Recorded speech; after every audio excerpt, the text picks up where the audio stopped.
Hi hello నమస్తే welcome back to our YouTube channel charming girl చిన్ని. ఎలా ఉన్నారండి అందరు? నేనైతే చాలా బాగున్నాను. మీరందరూ కూడా బాగుండాలని కోరుకుంటున్నాను. ఇప్పుడైతే ఒక చిన్న వీడియో చేశాను మీకోసం. ఇది నా ఎక్స్పెరిమెంట్ అనే చెప్పాలి. చూడండి, బుద్ధుడి విగ్రహాన్ని ఇలాగా సెట్ చేశాను అనమాట బయట మనీ ప్లాంట్ దగ్గర. ఇలాంటి మంచి మంచి వీడియోస్ కోసం మన వీడియోస్ని please do like, share and subscribe to our YouTube channel. Time వచ్చేసి నైట్ 9 అవుతుందండి. తెల్లవారితే వఫీకి హాఫ్ డే స్కూల్స్ అనమాట. అప్పుడే హాఫ్ డే స్కూల్స్ ఏంటో అనుకుంటున్నారా? వఫీ చదువుకునేది ముస్లిమ్స్ స్కూల్ అనమాట. ఏలూరులో మేము ఉండేది ముస్లిమ్స్ స్కూల్లో సెకండ్ క్లాస్ చదువుతుంది. ఇప్పుడు రంజాన్ మంత్ స్టార్ట్ అయింది కదండి. రంజాన్ మంత్ మొత్తం వాళ్ళకి హాఫ్ డే స్కూల్సే ఉంటాయి. సో స్కూల్ వచ్చేసి 7:45కి స్టార్ట్ అవుతుందంట. నేను ఇంకా నైట్ 9కే పిల్లల్ని పడుకోబెట్టేసి ఇదిగోండి బయట గుమ్మం ముడిచి ముగ్గు పెట్టేశాను. ఈ మంత్ నేనే అనమాట ముగ్గు వేయాల్సింది గుమ్మం ముందు. ఇంకా పిల్లల్ని త్వరగా పడుకోబెట్టాలనేసి ఎర్లీగా లెగాలంటే ఎర్లీగా పడుకోవాలని పడుకోబెట్టేస్తున్నాను. వీడేమో నేను పని చేసుకుంటుంటే హనీఫ్ నా వెనకే వచ్చి తిరుగుతున్నాడు. నాకేమో కొంచెం టెన్షన్గా ఉంది, రేపు మార్నింగ్ త్వరగా పని అవుతుందా కాదా అనేసి. చేసుకోమో సంగతి పక్కన పెడితే టెన్షన్ మాత్రం నాకు చాలా ఎక్కువ. ఇదిగోండి డీమార్ట్కి వెళ్ళి ప్రొవిజన్స్ తీసుకొచ్చాను. గిన్నెలు కూడా కడిగేశాను నైటే. ఇలా కిటికీలో పెట్టేశాను. కిచెన్లో నాకు ప్లేస్ తక్కువ ఉంటుందండి. ఇంక అంట్లు స్టాండ్లో వేయను అనమాట గిన్నెలు. అలాగా కిటికీలో పెట్టేస్తాను. వాటర్ అన్నీ వంపిపోయాక సర్దుకుంటాను. హనీఫ్ మాత్రం నా వెనకే తిరుగుతున్నాడు. రేపు మార్నింగ్ వంటకు కూడా సగం ప్రిపరేషన్ నైటే చేసేసుకున్నాను. తోటకూర టమాటా చేద్దామని తోటకూర కట్ చేసి ఇలాగ ఫ్రిడ్జ్లో స్టోర్ చేశాను అనమాట. ఎర్లీ మార్నింగ్ లేచి హడావిడి పడకుండా ఉండాలనేసి నేను అట్లీస్ట్ 7:30కి అయినా పని మొత్తం అయిపోవాలి. ఇగోండి స్నాక్స్, వంటకు కావాల్సినవి, పిల్లల క్యారేజ్ డబ్బాలు అన్నీ చూసి పెట్టుకున్నాను అనమాట. ఇంకా పిల్లల్ని పడుకోబెట్టాలి, వాటర్ పెట్టాలి. నైట్ టైం లేచి వాటర్ తాగుతారనమాట పిల్లలు. వాటర్ బాటిల్కి వాటర్ ఫిల్ చేస్తున్నాను. ఇప్పుడు 9 గంటలకు పడుకోబెడుతున్నాను. వీళ్ళు పడుకునేసరికి కనీసం 9:30 లోపల పడుకుంటే ఎర్లీ మార్నింగ్ 6కి అయినా లెగవాలి కదండి. లెగవచ్చు. ఇంకా లైట్లు కట్టేస్తున్నాను అనమాట. ప్రతిరోజు అయితే మామూలుగా 9:30కి పడుకోబెడతాను. ఇంకా త్వరగా లెగవాలనేసి కనీసం 6కి అయినా లెగవాలి పిల్లలు అన్నట్టు ఈరోజు 9కి పడుకోబెట్టేస్తున్నాను. ఇదిగోండి దొర్లుతున్నారు మంచం మీద. అదిగోండి ఇంకా మార్నింగ్ 6:30 అయిపోయింది. నేను వంట చేసుకోవడం స్టార్ట్ చేశాను. ఇంకా వఫీని లేపుతున్నాను అనమాట. లెగిచింది. పాపం చెప్తుంది నైట్ టైం పడుకునేటప్పుడే, మమ్మీ నన్ను త్వరగా లేపు, నేను లెగుస్తాను మమ్మీ అంటది. ఇంక నేను వఫీని నిద్ర లేపి నా వంటగదిలో నేను వంట అయితే స్టార్ట్ చేసేసాను. ముందుగా రైస్ కడిగేసి పొయ్యి మీద పెట్టేస్తే అన్నం ఉడుకుతూ ఉంటుంది. అన్నం ఉడికేలోపు ఇంకా కర్రీస్, టిఫిన్స్ అన్నీ రెడీ చేసుకుందాం అనేసి నేనైతే స్టార్ట్ చేసేసాను. మా లంచ్ స్కూల్లో మిడ్ డే మీల్స్ పెడతారు కానీ వఫీకి పడదండి ఆ రైస్. కానీ స్కూల్లో మిడ్ డే మీల్స్ చాలా బాగుంటాయి. చాలా నీట్గా కుక్ చేస్తారు, చాలా నీట్గా చేస్తారు, టేస్టీగా కూడా ఉంటాయి. కానీ అదేంటో వఫీకి ఆ రైస్ పడదనమాట. తింటే స్టమక్ పెయిన్ వస్తుంది. ఫస్ట్ నుంచి అంతే, అంగన్వాడీకి వెళ్ళేటప్పటి నుంచి అంతే. మళ్ళీ హనీఫ్ అయితే ఆ మిడ్ డే మీల్సే తినేస్తాడు చక్కగా. అంగన్వాడీలో మిడ్ డే మీల్స్ పెడతారు కదా, అంగన్వాడీలో కూడా హనీఫ్ అదే తినేస్తాడు. వఫీకి మాత్రం పడదు. సో నాకు క్యారేజ్ కట్టడం తప్పదన్నమాట ప్రతిరోజు. మార్నింగ్ ఇప్పుడు టిఫిన్ తింటానికి టిఫిన్ బాక్స్లో పెట్టాలి, అలాగే లంచ్ కూడా బాక్స్ కట్టేయాలన్నమాట.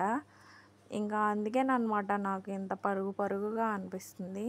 అదేంటో నాకు ఒంట్లో కూడా కొంచెం బాగోట్లేదు. ఏమవుతుందో తెలియట్లేదు కానీ నీరసంగా అలాగ అనిపిస్తుంది. ఎండలు స్టార్ట్ అయ్యేసరికో ఏంటో. ఇదిగోండి రైస్ అయితే పొయ్యి మీద పెట్టేశాను. ఇంకా వఫీ మల్టీగ్రెయిన్ ఫ్లోర్ ఉందన్నమాట, దాంతో అట్లేసి పెట్టేయమంది. ఇంకా పిండి కలుపుతున్నాను అనమాట. అందులో కొంచెం ఉప్మా రవ్వ ఉంటుంది కదా, సన్న నూక, అది కొంచెం వేసి సాల్ట్ వేసి వాటర్ వేసి కలిపి పెడితే కొంచెం నానుతుంది. అట్లు బాగుంటాయి అనేసి ముందుగానే కలిపి పెట్టేస్తున్నాను. వఫీ నైటే చెప్పేసింది, నేను ఓట్స్తో ఉప్మా చేసి పెడదాం అనుకున్నాను కానీ మమ్మీ ఈరోజు అట్లు పెట్టు, తర్వాత నాకు ఓట్స్తో ఉప్మా చేయమంది. ఇంకా అందుకనేసి పిండి కలిపి పెట్టేస్తున్నాను. ఇప్పుడు నాకు టాస్క్ అనమాట. వఫీ స్కూల్కి వెళ్తుందో లేదో తెలియదు కానీ ఆ టైంకి ఆ టైంకి నాకు ఇంట్లో పని అంతా అవుతుందా లేదా అనేసి నాకు టాస్క్ లాగా ఉంది. ఫస్ట్ డే కదా, 2 డేస్ అయిపోతే నాకు కూడా అలవాటు అయిపోద్ది. నేను లెగిసి పనులన్నీ చేసినా పిల్లల్ని రెడీ చేయటం, ఇంట్లో పని, చిన్నపిల్లలు కాబట్టి వాళ్ళని నేనే చూసుకోవాలి. కొంచెం పెద్ద అయితే వాళ్ళ పనులు వాళ్ళు చేసేసుకుంటారు. ఇంట్లో వంట పని వరకు మనం చేసి పెడితే వాళ్ళు చేసేసుకుంటారనమాట. ఇప్పుడు వంట అయిపోయేలోపు అవి ఫ్రెష్ అయ్యి బ్రష్ చేసి స్నానం చేసి డ్రెస్ వేసేసుకొని రెడీగా ఉంటే నేను వెళ్ళి తనకి జడలు వేయాలి, రిబ్బన్స్ కట్టాలన్నమాట. జడలు వేసేసి రెడీ చేయాలి. అందులోకి నేను త్వరగా వంటని ఫినిష్ చేయాలి. నైటు కట్ చేసి పెట్టుకున్నాను కదండి తోటకూర, దాన్ని నీట్గా వాష్ చేసుకొని 2 టమాటాలు కట్ చేసి, టమాటాలు పచ్చిమిరకాయలు కొంచెం పసుపు చింతపండు వేసేసి కుక్ చేస్తే కనుక బాగుంటుంది అన్నమాట. నేను ఈ హడావిడిలో కిచెన్ విండోస్ తీయటం మర్చిపోయాను. ఉడకబెట్టేస్తుంది అన్నమాట వేడికి. సమ్మర్ స్టార్ట్ అయిపోయిందండి. నాకు సమ్మర్ అంటే ఎంత భయం. ఈ మంచాన్ని చూడండి తాడుతో ఎలా కట్టాను పిల్లలు పైన వేసుకుంటారని. ఇంక ఇదిగోండి స్టార్ట్ చేసేసాను కర్రీ ప్రిపరేషన్ కూడా. తోటకూర నీట్గా క్లీన్ చేసుకొని అందులో 2 టమాటాలు పచ్చిమిరపకాయలు కట్ చేసి కొంచెం చింతపండు పసుపు చిన్న కారం వేసేసి పొయ్యి మీద వేసి బాగా బాయిల్ చేయాలన్నమాట. అది బాగా ఉడికిపోయిన తర్వాత మనం పప్పు గుత్తితోటి ఎనుపుకొని పోపు పెట్టేసుకుంటే చాలా టేస్టీగా ఉంటుంది. దీని తర్వాత మళ్ళీ వఫీ టిఫిన్ పెట్టాలి కదండి. ఆ వఫీ టిఫిన్లోకి చట్నీ కూడా ప్రిపేర్ చేయాలి. నేను మా వారైతే అన్నమే తినేద్దాం అనుకుంటున్నాము. వఫీ వరకే టిఫిన్ అనమాట, పిల్లల వరకే టిఫిన్ వేస్తున్నాను. ఇందాక నేను కలిపి పెట్టాను కదండి దోసపిండి, అది కరెక్ట్గా పిల్లలకు సరిపోద్ది అనమాట. అట్లు 4 అట్లు అవుతాయి. వఫీకి ఏమో 3 అట్లు పెడతాను, హనీఫ్ గాడు 1 అట్టు తినేస్తాడు. వఫీ పిల్లల టిఫిన్ సెక్షన్ అయితే అయిపోద్ది. ఇంకా వంట చేయాలి. ఈ తోటకూర ఉడికితే ఎనిపేసి తాలింపు వేయటమేనమాట. ఇంకా అదిగోండి పొయ్యి మీద పెట్టేశాను. అన్నము కుక్ అవటం స్టార్ట్ అయిపోయింది. అన్నం కుక్ అయ్యేలోపు మనము చట్నీ ప్రిపరేషన్ కూడా చేసేసుకోవాలి. ఇందులో పోపు పెట్టేద్దాం అనుకుంటున్నాను కూర. నేను పోపులోకి ముందుగానే రెడీ చేసి పెట్టుకుంటే అది తోటకూర బాయిల్ అయ్యేసరికి ఈ పోపు గిన్నె పొయ్యి మీద పెట్టేసి తోటకూర ఎనుపుకొని తాలింపు వేయడానికి సరిపోద్ది. నేను అందరూ తాలింపులో ఎండుమిరపకాయ వేస్తారు కదండి, నేను ఎందుకో నాకు ఫస్ట్ నుంచి అలవాట్లేదు. అది వేసినా తినరు, పక్కన పెడతారు. పక్కన పెట్టేదానికి మళ్ళీ ఎందుకులే వేయటం అని నేను వేయను. చిన్న వెల్లుల్లిపాయ, తాలింపు గింజలు, కరివేపాకు, ఓ చిన్న ఉల్లిపాయ కట్ చేసి వేస్తానన్నమాట. ఇప్పుడు ఈ పోపుతోటి 2 పోపులు పెట్టాలి. కొంచెం ఎక్కువ చిన్న ఆయిల్ కొంచెం ఎక్కువ వేసి పోపు దినుసులు కరివేపాకు కొంచెం ఎక్కువ వేసేసి పెట్టాలన్నమాట. పసుపు తాలింపులోకి కాదులేండి, తోటకూరలో వేయటం మర్చిపోయాను. ఇదైతే చట్నీకి అనమాట. చట్నీకి వఫీకి పుట్నాల పప్పుతోటి చట్నీ చేసేస్తున్నాను. కొంచెమే వేసాను పిల్లలకి అనేసి మిక్సీ కొట్టేసి ఇదిగోండి చేసేసాను. ఇందులోకి పోపు ఆ కర్రీలో పెట్టాం కదా అదే వేసేస్తాను అనమాట. ఇంకా కొంచెం తీసి పోపు దినుసులు కరివేపాకు ఆయిల్ తీసి ఇందులో వేసేస్తాను ఫ్రై చేసేటప్పుడు. పిల్లలకి బాదం పప్పు నానబెట్టిస్తాను అనమాట. మేము కూడా తింటాంలేండి, తలా 2 తింటాము. అవి పీల్ తీసేస్తున్నాను. ఇంకా పొయ్యి మీద వంట ఉడికేలోపు రెడీ అయ్యేలోపు నేను ఈ పనులన్నీ చేసుకోవాలి. ఒక్కదాన్నే అవటం మూలాన పని చేసేటప్పుడు ఏముండదు కానీ పని అంతా అయిపోయాక చాలా నీరసంగా అనిపిస్తుందండి. ఏంటో బాబోయ్, మనము అప్పుడప్పుడు నాకు అనిపిస్తుంది యూట్యూబ్లో వీడియోని ఫాస్ట్ మోడ్లో పెట్టి త్వరగా చేసేస్తాం కదా, అలాగే పనిని కూడా ఫాస్ట్ మోడ్లో చేసేలాగే ఏదన్నా ఒక ఎనర్జీ ఉంటే బాగుండు అనిపిస్తుంది. నా కోరికలు చూడండి, దిక్కుమాలిన కోరికలు. మనం ఫాస్ట్గా చేస్తే పని అయ్యిద్ది కానీ వీడియోని ఫాస్ట్ మోడ్లో స్లో మోడ్లో పెట్టినట్టు చేయడానికి అవ్వదు కదండి. ఏం చేస్తాం, మన కోరికలు తీరని కోరికలులేండి. ఇవన్నీ పీల్ తీసేసి పక్కన పెట్టేస్తే చెరొక 2 ఇస్తే తినేసి వెళ్తారు. వఫీ పని ఎట్లాగన్నా హనీఫ్ గాడితో వచ్చేసరికి తల ప్రాణం తోక్కొస్తుందండి నాకు. ఇప్పుడు వఫీ స్కూల్కి నేను మినిమం 8 కన్నా పంపించాలి. 8 లోపు పంపించేసేయాలన్నమాట. ఇంకా మజ్జిగ చేస్తున్నాను, మీగడ తీసేసి పెరుగుని చిలకాలి, పాలు అతను కూడా వచ్చేసాడు, పాలు పోయించుకున్నాను. ఇదిగోండి మజ్జిగ నేనైతే ఇలాగ మజ్జిగ కవంతోటి చిలుకుతాను. నేనేం బ్లెండర్లు అవి ఏమి యూస్ చేయను అనమాట. మజ్జిగ కవంతోటి చిలుకుతాను. మజ్జిగ తాగాలండి. నాకైతే బాగా బాడీ ఓవర్ హీట్ అయిపోయింది. తోటకూర ఉడికిపోయిందండి. ఇంక దీన్ని ఎనుపుతున్నాను. వీడియోలో చూపించి ఎనపడానికి నాకు అవ్వట్లేదు. ఎనిపేశాను. ఉడకదేమో అనుకున్నానండి. ఆకు ముదిరాగలాగా అనిపిస్తుంది, కానీ బాగానే ఉడికిపోయింది. ఇదిగోండి పోపు పెట్టేశాను. ఇప్పుడు చూడండి నా టాలెంట్.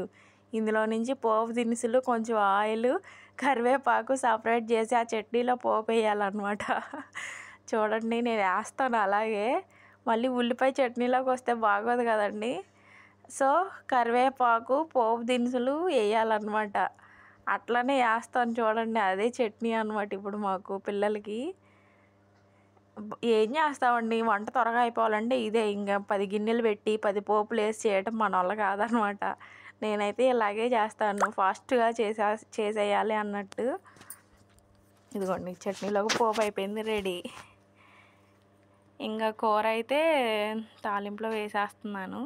కూర కూడా అయిపోయిందండి. అన్నం అయిపోయింది, దించేసాను. కూర కూడా అయిపోయింది అనమాట. ఇంకా అట్లు వేసేసి ప్లేట్లో పెట్టేసి నేను వఫీకి జడలేయాలి. ఈలోపు మర్చిపోయిన క్యారేజ్ కట్టాలి. వఫీని వాటర్ బాటిల్కి వాటర్ పట్టుకోమని చెప్పాలి. పెనం పెట్టేశాను. పెనం హీట్ అయ్యేలోపు క్యారేజ్ పెట్టేద్దాము. ఇదిగోండి రైస్ పెట్టేస్తున్నాను మధ్యాహ్నం లంచ్లోకి అనమాట. రైస్ పెట్టేస్తే కొంచెం ఆరుతుంది. ఇది వరకు హాట్ బాక్స్లో పెట్టేదాన్నండి. హాట్ బాక్స్లో పెడుతున్నాను కానీ అవి ఎంతవరకు హెల్త్కి మంచిది అనేది మనం తెలియదు కదా. అందుకని హాట్ బాక్స్ తీసేసి ఇంకా స్టీల్ బాక్స్లోనే పెడుతున్నాను. ఈ బుడ్డి బాక్స్లో కర్రీ పెడతాను అనమాట. ఇప్పుడు రైస్కో బాక్సు, కర్రీకో బాక్సు, టిఫిన్కో బాక్సు, టిఫిన్ చట్నీకో బాక్సు. ఆ క్యారేజ్ బ్యాగ్ మొత్తం బాక్సులతో ఫిల్ అయ్యిద్ది. మా అమ్మాయి ఏ మాత్రం తింటుందో అక్కడికి వెళ్ళి పిల్లలకి పంచి పెట్టిద్దో ఏమో చూడాలి.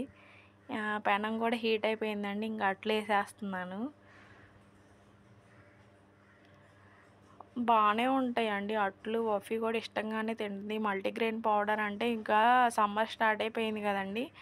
ఎందుకో నైట్ టైము రైస్ తినబుద్దేది అనమాట. ఇంకా అందుకనేసి జొన్నలు, రాగులు, సజ్జలు, మినుములు అన్నీ, ఇంకా బొబ్బర్లు, పెసలు, మొత్తం మీద రైస్ కొంచెం 9 రకాల ధాన్యాలతోటి పౌడర్ కొట్టించి దాన్ని మేము వాటర్ వేసి కలుపుకొని చిన్న సాల్ట్ వేసుకొని ఇలాగ అట్లులాగా వేసుకుంటాం. దీంతో జావలాగా కూడా ప్రిపేర్ చేసుకోవచ్చు.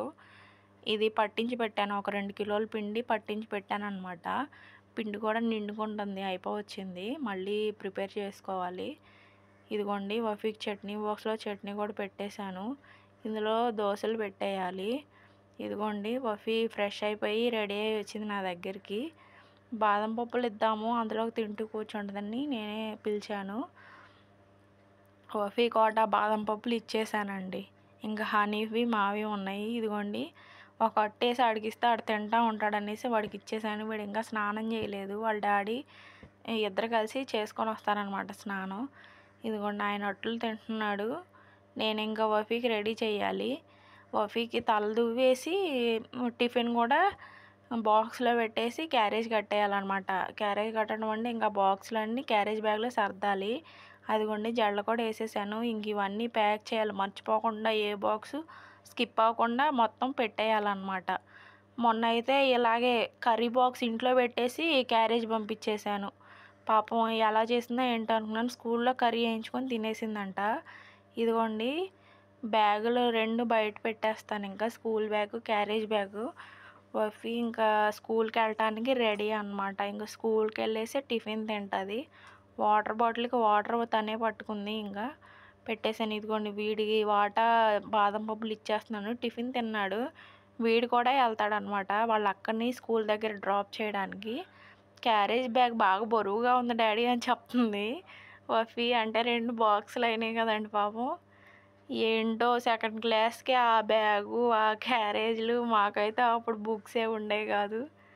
ఇంకెళ్ళిపోతుంది అనమాట వఫీ. నేను కనిపించినంత దూరం బాయ్ చెప్తుందండి మా పాప. పాపం ప్రతిరోజు స్కూల్కి పంపిస్తుంటే ఏదో అత్తగారి ఇంటికి పంపించినట్లు ఉంటుంది నాకు. 8 అయిపోతుంది టైము. వఫీ అయితే వెళ్ళిపోయింది స్కూల్కి. ఇంకా హనీఫ్ కూడా 9:15కి వాళ్ళ హెల్పర్ వచ్చేసి తీసుకెళ్ళిపోయింది. మా వారు కూడా ఆఫీస్కి వెళ్ళిపోతున్నారు. నేను కొంచెం రైస్ తినేసాను. మా వారు కూడా రైస్ తినేశారు. ఇంకా ఆఫీస్కి వెళ్ళిపోతున్నారనమాట. ఎనీవేస్ వఫీకి హాఫ్ డే స్కూల్స్ స్టార్ట్ అయ్యాయి. నాకు కూడా పని షెడ్యూల్ ఎలా చేసుకోవాలో తెలిసిపోయింది. Thank you for watching.